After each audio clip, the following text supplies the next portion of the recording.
Hi there, Facebook. I don't believe what I just saw. I'm about to unleash my early thoughts on Letired, as I'm calling him now, and that debacle in Boston, that eyesore, that embarrassment, that egg just laid by the king, LeBron James. I don't know if it was a golden egg. It was just an egg to me.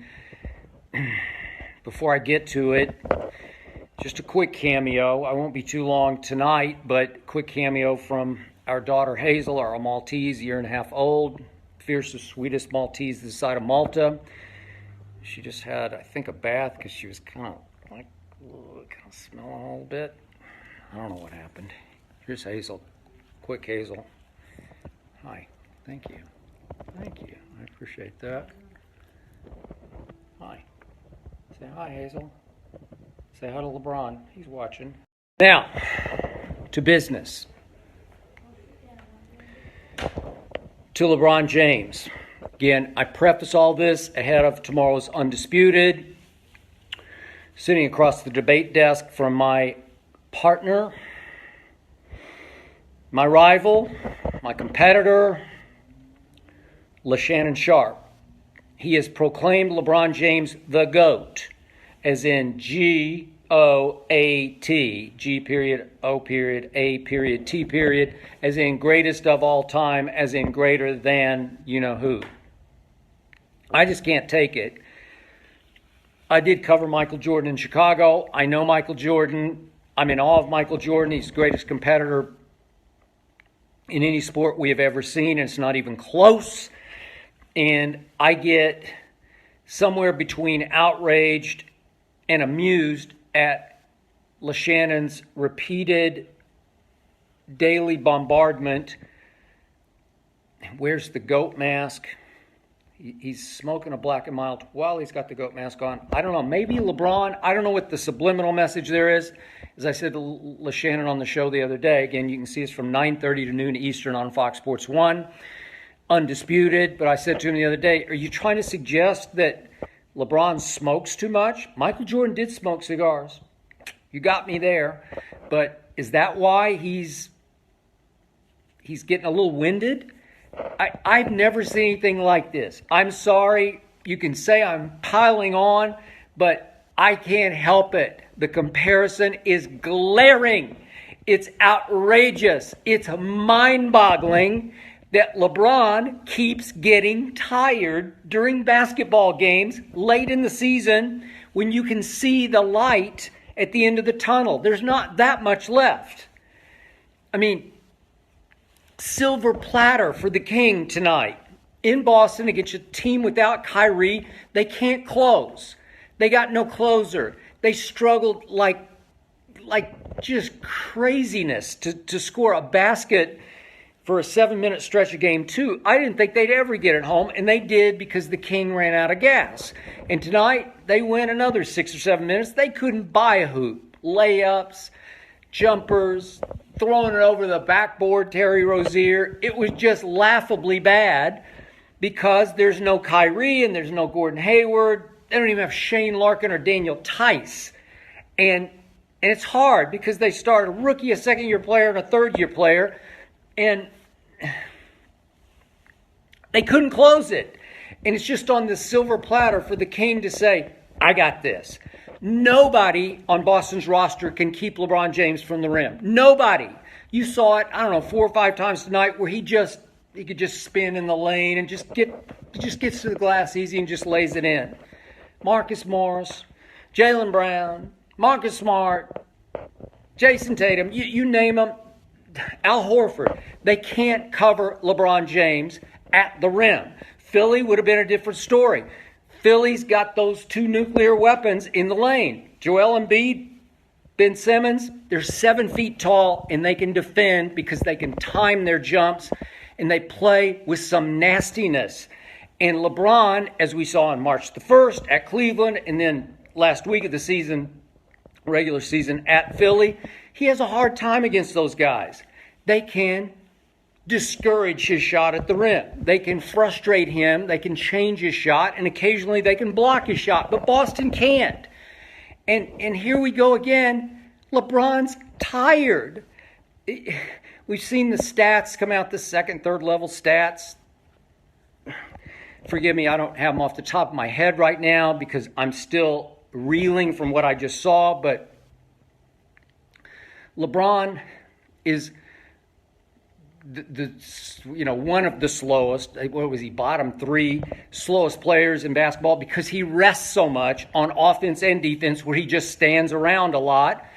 And obviously he's, I don't know, probably still top 10 with the ball in his hand running downhill, freight training toward the basket, just in overall speed, but obviously you're averaging his movement speed for a whole basketball game, and it's very low because he stands and watches a lot. And I tweeted before the game, so this isn't 2020 hypocritical hindsight. I tweeted, this is the one where you take care of business. You have them reeling. You have Boston on its heels. You expose them. You put them back in their place, their young place, their below average place to me offensively. They ranked 18th in the league in offense. That was with Kyrie Irving. So they don't have a closer. They don't have a big shot maker. I know Jason Tatum had a great game tonight for a kid, but we saw the Cavaliers defend at Cleveland in Game 3 and in Game 4. And the spearhead of that defense, the tone setter, the guy who inspires, who initiates, is LeBron James. 6 times in his career, he's made first-team all-defense. This year, in the regular season, he ranked 309th in individual defensive win shares. That means 308 players played a little to a lot better defense than LeBron James played. I forget what he was going into this game. I should have looked it up, but it was like 59th just in the playoffs. So there were 50-odd players playing better defense than just in the playoffs. And it's mind-boggling to me that he admits he needs to rest. And the blind witnesses out there, all of his apologists and defenders in the media, they just go right along with it like, yeah, LeBron needs to rest because he's carrying such a heavy load.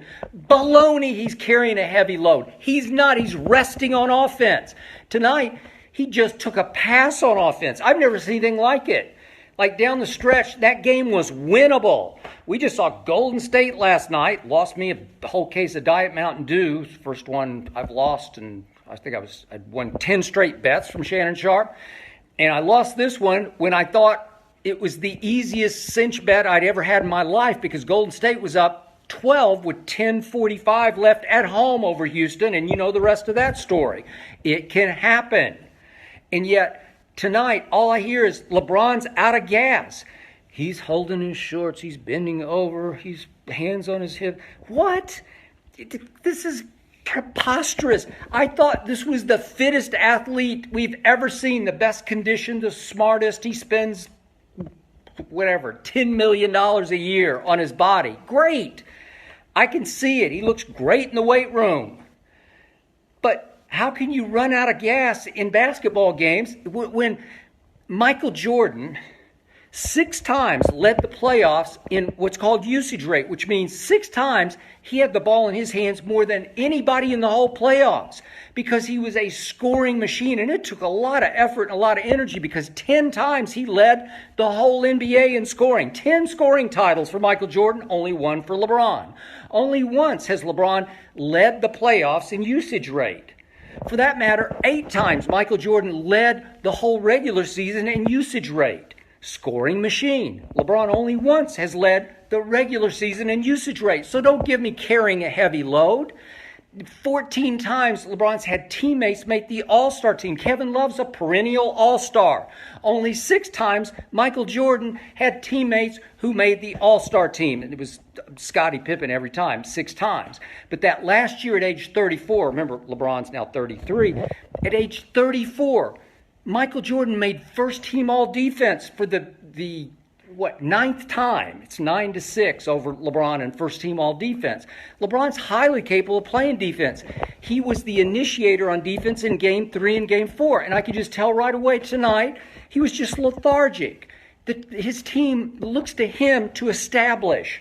to lead the way, to say, this is how we're going to do it tonight. We're going to play with energy and urgency on defense. I'm going to be in full attack mode every time down on offense, and I'm going to break down their defense by getting in the lane and get to the rim, and then maybe I'll kick it to shooters for open threes. Tonight, especially in the fourth quarter, LeBron mostly just stood out on the perimeter and went Lonzo ball. We've seen it before. He did it in game 1 and 2 at Boston, where he just flips passes sort of lifelessly, haphazardly,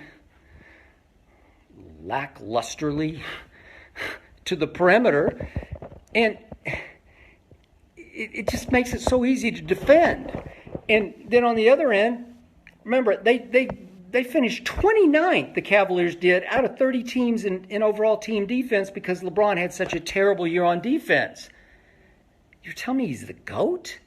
The GOAT? LeBron was the GOAT of this game, and I'm talking about lowercase, one word, G-O-A-T, GOAT, as in animal goat, as in you were the reason, the biggest reason they lost. And I know what's going to happen. JR is going to take the fall, and George Hill he'll take the fall. What were they, 2 of 11 combined? That's the starting backcourt for Cleveland Cavaliers tonight. We'll check out what the starting backcourt for the Boston Celtics did. Terry Rozier and Jaylen Brown went like, I don't have it right in front of me, I think they were like 3 of 15 and 4 of 15. Check that out. Is that all that much better or worse? That could be worse. Some people's book, not that much better than the 2 for 11 of the Cavs starting backcourt. Boston somehow shot 38% and won the game going away. How can that be when the best player in the world, quote unquote, is playing for the Cleveland Cavaliers? And then I have to watch LeBron, shrewd operator, media savant. I had to watch him go over to the bench, and instead of sitting with his teammates, he camps at the end of the scorer's table and sits on the end of the scorer's table sort of near the coaching staff. And he knows the camera's on him, so he takes a bottle of water and he drains the whole bottle of water. Glug, glug, glug, glug, glug, glug, glug, glug, glug, glug, glug, on camera. Beautiful. ABC caught it right on, or ESPN caught it right on schedule. And the message sent to the blind witnesses, to all the gullibles out there in LeBron land, is, I was dehydrated tonight. Maybe we'll hear he was cramping. I didn't see him limp. I don't know. Checked himself out at Game 7 against Indiana at home. Just checked himself out. Walked, it looked like to me, all the way up the tunnel to the locker room. I didn't see him limp. I didn't see any signs of cramps. I don't know. I was told back in the 2014 San Antonio-Miami series, when LeBron obviously was with the Heat, remember he cramped in Game 1 at San Antonio, and did they turn off the air conditioner or not, the air conditioning, or not pay their bills? I have no idea what happened, but only one player on the court that night cramped, and it was LeBron James, and he visually cramped all over the court. And yet I was told by a very inside, well-placed Miami Heat source, who I've been close to for many years in my career, that the training staff had found that LeBron cramped under pressure, that stress would cause him to physically cramp. Okay? Is that what happened in Game 7 against Indiana? And then Kevin Love saved the whole season for the Cavaliers, because while LeBron was gone for those 5 clock minutes, basketball clock minutes, Kevin Love made 2 huge threes and a mid-range jump shot. And the lead went from only Cavs by 1 to Cavs by 12. And the game was basically over when LeBron returned from the locker room. He's over there eating oranges on the bench as if he's cramped. I have no idea. I don't get it. This is a great player. This is one of the all-time greatest. But I question the intangibles, the guts. I don't know. How can you get tired? Then he talked openly about getting tired, and he had a quote the other day to The Athletic, I believe, where he said, "I'm number 1 in the NBA in being tired after games." Why? How? Doing what? Did you see Chris Paul play defense last night for 4 quarters on Golden State? You don't think he was tired after the game? And offense, obviously, as the point guard? You don't think James Harden and P.J. Tucker retired and Trevor Ariza? You don't think they just played their asses off on both ends of the floor? My God, what are we talking about here? He's only 33. And this is the first time LeBron has ever played all 82 games. First time in his career. Michael Jordan played all 82 9 times. Interesting. So, LeBron did play the most minutes in the regular season and the most minutes he has so far in the playoffs. Well, whose fault was that? Is that the coach's fault? I mean, to me, LeBron makes the biggest coaching decisions. Obviously, Ty Lue makes some, but they're like co-head coaches. And if LeBron doesn't want to come out of the game, he's not coming out of the game. And if he wants to come out as he did tonight at odd points, he just takes himself out of the game. Well, so it was his choice to play that many minutes during the regular season. And to me, he's just stat building, stat stuffing. That's fine. Nobody can stuff the stat sheet better than LeBron James at 6'9", 270. Just a tremendous force of a basketball player, obviously. Had the best offensive year of his career. I thought he was playing at the highest offensive level of his career. And yet, I think he's realized that he can't catch 6-0 Michael Jordan in the NBA Finals with 6 MVPs. He's LeBron now 3-5, looking up at Golden State, or maybe it's going to be Houston. I don't know. And he just realized, I've got to do it with longevity stats. He's now played the most minutes of anybody in the history of the playoffs. Well, is that a reason to be tired? Because Michael Jordan, again, at 34, 1 year older than LeBron is now at 33. Just look at Michael's last game in Chicago, Game 6. It was do or die because Scottie Pippen was sick, and they weren't even sure he could make it through that game, let alone the Game 7 that would have also been in Utah in the 2-3-2 format. And Michael Jordan in that last Game 6, the closeout game for the Bulls, he scored 45 of their 87 points and obviously led the game in usage rate. 45 of 87. Scottie managed 8 points. I think Kukoc had 15 points. And Michael led all players on either team with 4 steals, including the huge one late, snaking behind Karl Malone, stealing from him, dribbling all the way up the floor. Scottie on the wing, with his hands out like, I'm open. And Michael said, nah, I got this. Little slick push off Brian Russell. That's how they played the game in those days. Nobody's going to call that. And free throw line jump shot, hold the pose. 87-86 Chicago Bulls. Make or miss on that shot. Win or lose. You miss it, you lose. And you just might be losing Game 7 without Scottie Pippen at all. You just might. Okay? That took high energy. 45 of your 87 points. I was around Michael Jordan. I covered the team. Nobody ever talked about Michael being tired. I mean, what next? Are we going to hear that LeBron is suffering? That's probably the next story. He's suffering from chronic fatigue syndrome. He's been diagnosed and blah, blah. I don't know. I just can't get it through my head that the greatest conditioned athlete ever, Iron Man, as LeShannon, my partner on Undisputed, again, 9:30 to noon Eastern on Fox Sports 1, is always telling me he's got vibranium. Okay, great. An endless supply of vibranium. Where was it tonight? Did he couldn't get it through security? I don't know. I just can't imagine LeBron James getting tired in a basketball game that's the 5th game in a potential 7-game series against an inferior team that you're favored to beat. It's unfathomable that right away you could see LeBron was lifeless and listless on defense, and then on offense he would occasionally attack, but he just didn't seem to care, and he's sending the constant message throughout the game to his teammates, I'm not taking it that seriously. Careless, haphazard passes that resulted in turnover. I forgot to look what he totaled. Did he have 6 total turnovers? Could have had 7. But these are just careless passes where you just don't care. It just looks like you're out of it and your effort, your energy, your urgency, you left it back in Cleveland. And it got so bad at, what was the 9-minute mark of the third quarter, and I immediately tweeted about it. LeBron James spins in the lane when no defender can keep him from the glass.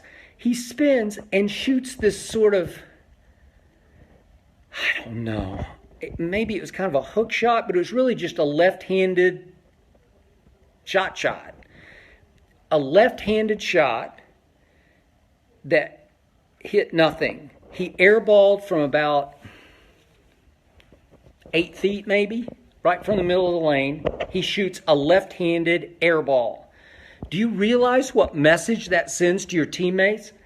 I'm just not into it tonight, guys.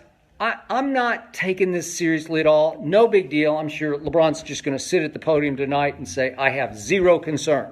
That's what he said after game 1, after game 2. Zero concern. I'm losing no sleep over this. Okay. Do I still think the Cavaliers could win this series? Sure I do. They got the best player in the world. Boston's overrated. They're just a spunky young team with a couple of crafty, wily veterans and Marcus Morris and Al Horford. I don't know. They got a pretty good coach, but he's done nothing yet. Brad Stevens. I guess he left his genius behind. He forgets to pack his genius when he goes to Cleveland. I don't know. So can Cleveland win Game 6? Surely they can win Game 6. They just had their way with Boston in 3 and 4. And so is LeBron capable of just going off on Boston in Game 7? Sure he is. He's done it in that building, countless times, huge times, epic times. Game 6, what year? I'm losing track of which year it was. Let's see, he had the all-time superstar meltdown, 2011 in the NBA Finals, first time around with the Heat at Dallas. Just chosen one turned frozen one in games 4, 5, and 6 as they lost that series in 6. So that was 2011. So it would have been 2012 conference finals. Remember Game 6 at Boston? Just sensational. Just all-time. Classic game. So is he capable of that in a Game 7? Sure he is. They can't stop LeBron. If he's in full-on attack mode from the start, he can just impose his will. First quarter, he can just show Boston, no, sorry, not even in your house, not tonight. You're just not good enough to stop me. And even if he wants to roam on defense, if he just disrupts on defense, he's a force. He can still be a force. But he's got to be able to play 4 quarters of basketball. Is that asking too much of the quote-unquote best player in the land? I don't think so. I'm just dumbfounded by this and realize I have to go in there tomorrow and hear the cockamamie excuses. It'll be JR. He'll be the scapegoat. It'll be George Hill. It'll be Jordan Clarkson. It'll be Tristan Thompson. He doesn't have enough help. Poor LeBron just doesn't have enough help. Well, why didn't he help himself? I don't know. I don't get it. He was the GOAT of this game. So I'm going to be all over Shannon tomorrow. I dare him to wear that GOAT mask. You know that thing, I've been having nightmares about it. You got to check it out if you haven't seen it. Undisputed, 9:30 noon Eastern on Fox Sports 1. He ordered this GOAT mask.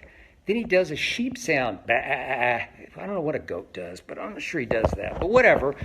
But the GOAT mask is scary to me. And I told LeShannon today on the air, you should create like a horror movie, like a franchise. We had Scream and we had Saw, and we could have GOAT. We could have GOAT. You could just the GOAT. The killer would be wearing a GOAT mask, and it's horrifying. And tonight, LeBron's performance was just horrifying to me. It was inexplicably lifeless. And he does this occasionally where I'm just like, well, what are you doing? Are you hurt? I don't know. Maybe he's hurt. Is he sick? Maybe he's sick. Maybe we didn't know about it. Maybe we'll find out soon enough. He or his cronies, his camp, will drop all the right hints. It reminds me of the classic time after Boston. Remember when This was his last go-round with the Cavaliers. The series after which Dan Gilbert accused LeBron of quitting. Remember this? So this would have been 2010? Yeah, 2010. Last go-around with the Cavaliers, first time.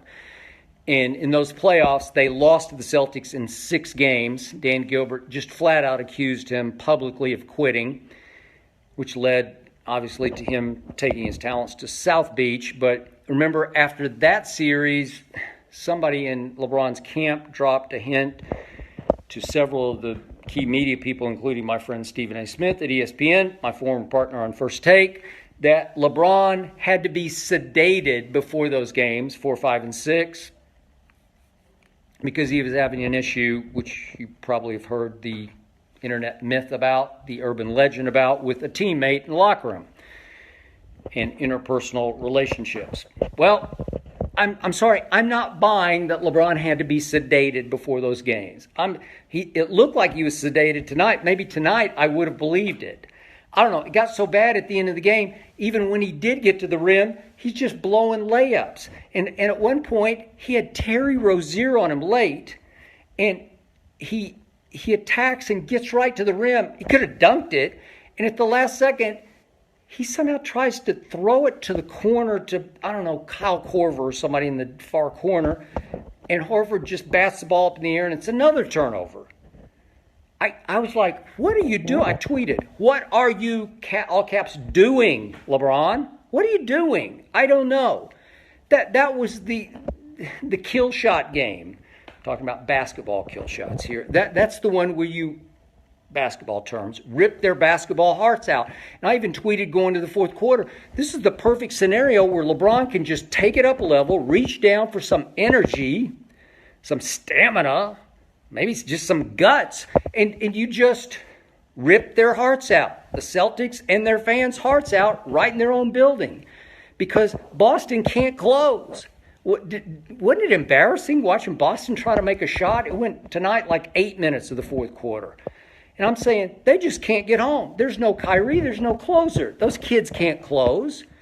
All of a sudden, the rim gets real small for Jason Tatum and Terry Rozier and Jaylen Brown.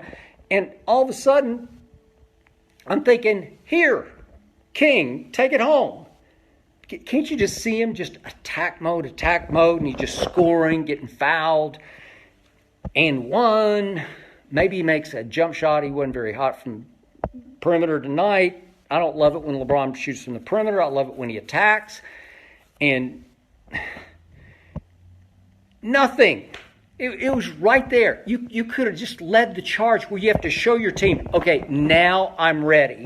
Now I'm going, and all of a sudden, Jordan Clarkson's stroking it with conviction because the King's going now. He's plugged back in. He's with us. He has joined the living. He is leading the charge. But if he doesn't inspire his teammates, they can't inspire themselves because they're lost. They're as lost as I am watching, thinking, what the hell is going on? What are you doing? I don't know what he's doing. Maybe he's just setting us up for the big crescendo finish.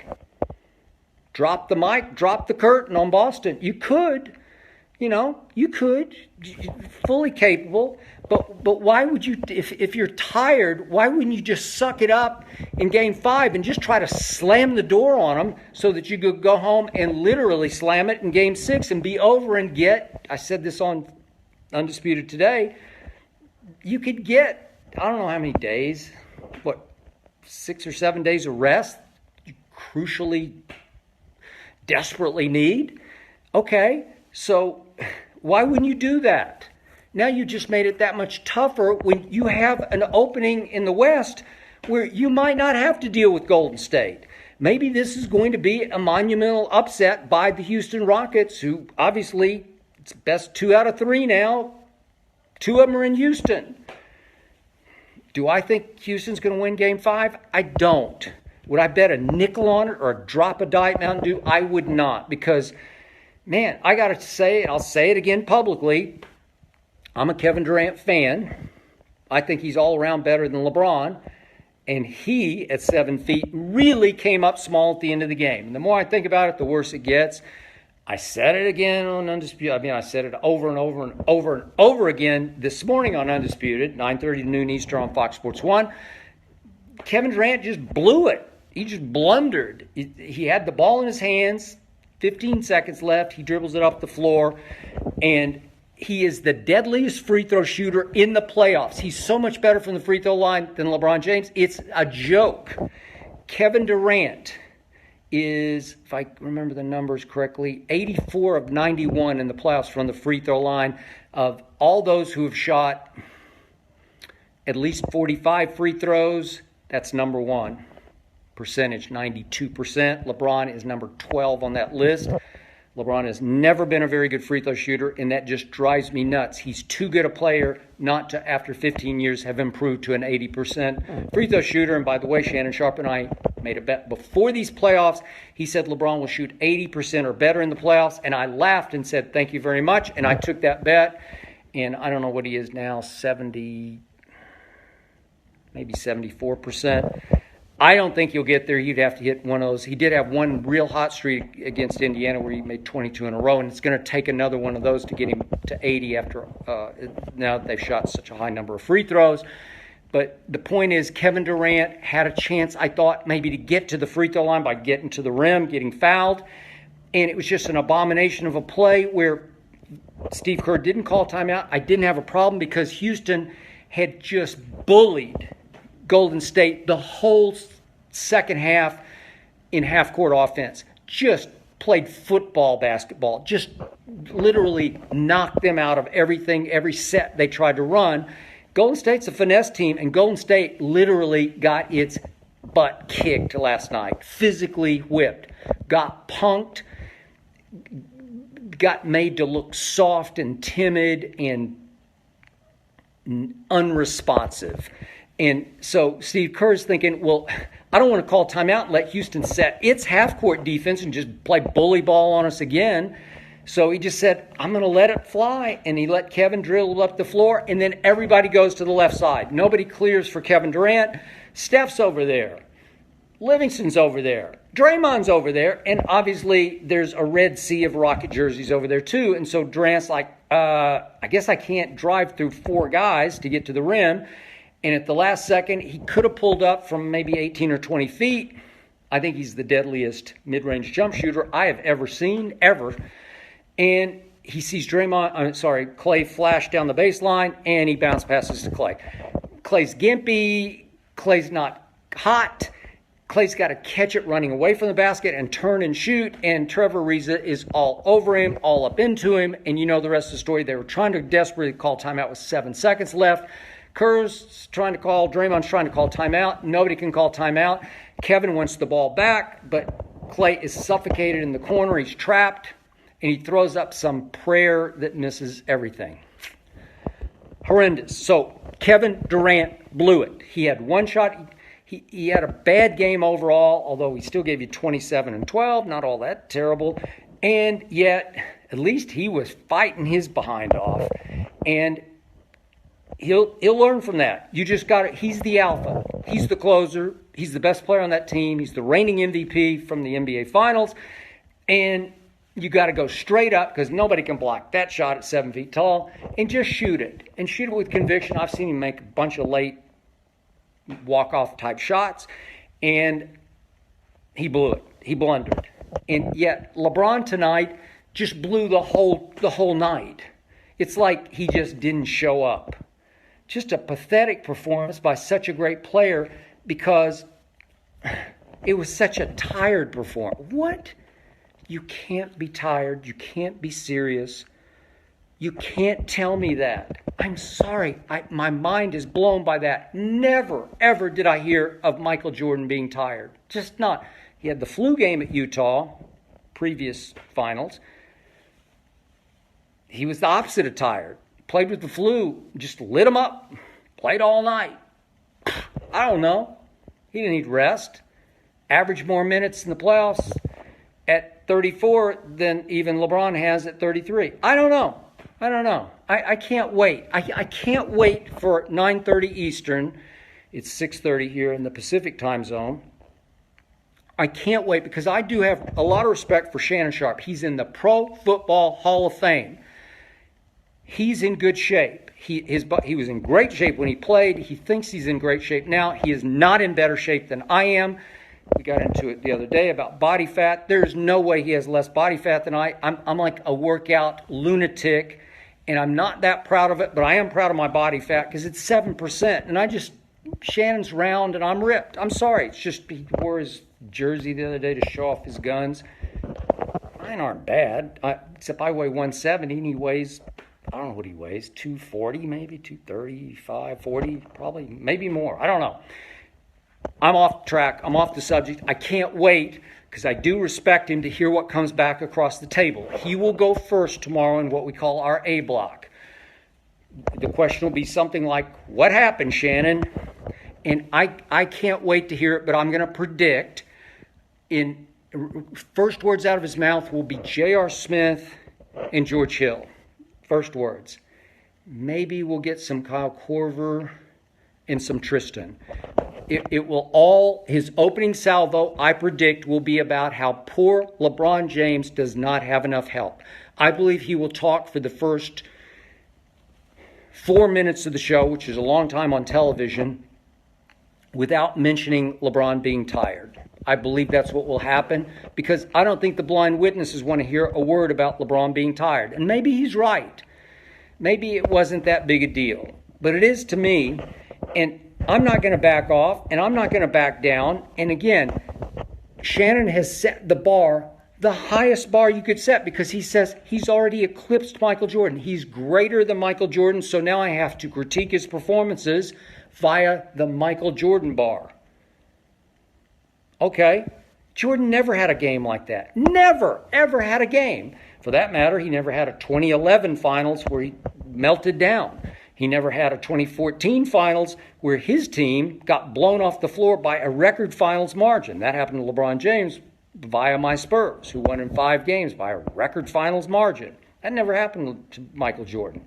So here we go. I can't wait for tomorrow. I took a beating today for Durant. I don't think I'm going to take a beating tomorrow. Am I completely... I picked the Cavs to win this in 5, and they should have won it in 5. Am I giving up on them? Right? I am not. But I got big questions about LeBron James being the best player in the world. And I got mind-blowing questions about how anybody out there watching right now can begin to make a case, a sane, serious case, an objective case that he's better than Michael Jordan. Tonight showed you once again, he's just not. I'll see you tomorrow. Thank you for watching tonight.